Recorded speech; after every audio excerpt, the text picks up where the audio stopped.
The ruling BJP in Karnataka has taken the battle to save its government to the national capital, in fact, and plans to parade all its party legislators before President Pratibha Patil to prove its majority. That's the big story that we are tracking.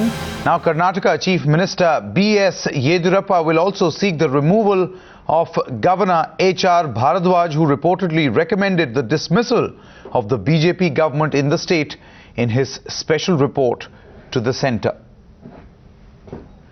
BJP sources also telling Times Now that they believe that the governor not only sent the report in a hurry and exceeded his brief, but it was motivated merely by a personality clash with Yediyurappa. Allegation must at least be prima facie, if not finally be upheld.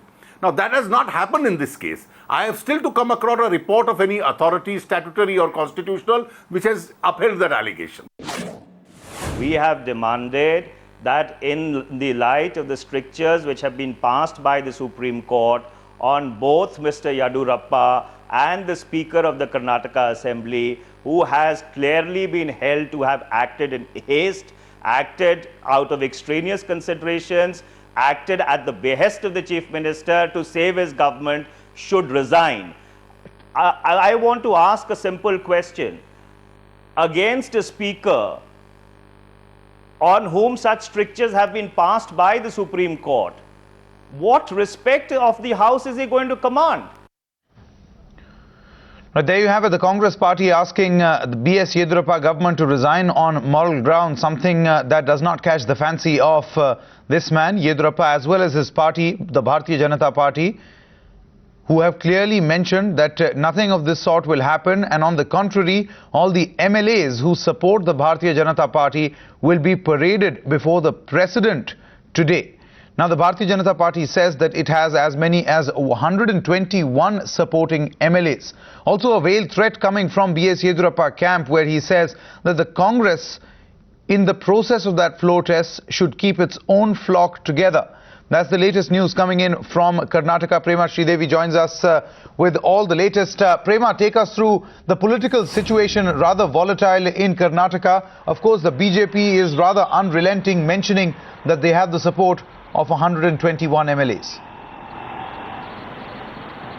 Well, Sanket, the BJP has been saying that they have the support of 120 and odd MLAs. In fact, yesterday, the Chief Minister made it very clear to us that today, by around 5:30, he will be parading all his MLAs in front of Rashtrapati Bhavan. He's got an appointment to meet the President at around 5:30, and that will be the time when he will go and meet the President along with the MLAs and the ministers, and all of the MLAs, they are going to sign on a sheet of paper, and this paper, a memorandum, will be submitted to the President. Yediyurappa will also ask the Karnataka governor, will also ask the President to recall the Karnataka governor, because he has been saying that the Karnataka governor's decision has been highly unconstitutional. He is not allowing the state to function properly, and he has been acting at the behest of the Congress and the JDS. So this is what this is the main contention as far as Yediyurappa is concerned. But as far as the BJP and Yediyurappa is concerned, yesterday all the MLAs reached Delhi.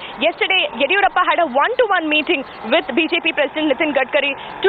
This morning, Yediyurappa went to a temple, a Raghavendra temple in R.K. Puram in New Delhi. He will be meeting all his ministers, MPs and MLAs in Karnataka Bhavan, and following that, Yediyurappa will meet senior BJP leaders, and then he will chart out the plan of action, because at 5:30 he has to meet the President. So as far as the BJP is concerned, this is the situation, current situation. But on the other hand, here I'm standing right in front of the Raj Bhavan, where the governor's house, where the governor is there, and today is the governor's 74th birthday. The governor is celebrating his 74th birthday, but Sanket, not a good day actually to be celebrating a birthday today, considering the volatile political situation as far as Karnataka is concerned. The governor, at this point in time, being extremely tight-lipped. He's not spoken to the media as yet, but we are still trying to get in touch with him. Sanket?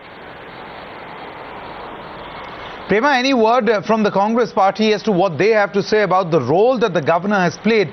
It is being believed that there are pockets within the Congress party who do silently agree with the Bharatiya Janata Party that perhaps the governor exceeded his brief. Well, at the outset, the Congress party has been supporting the governor.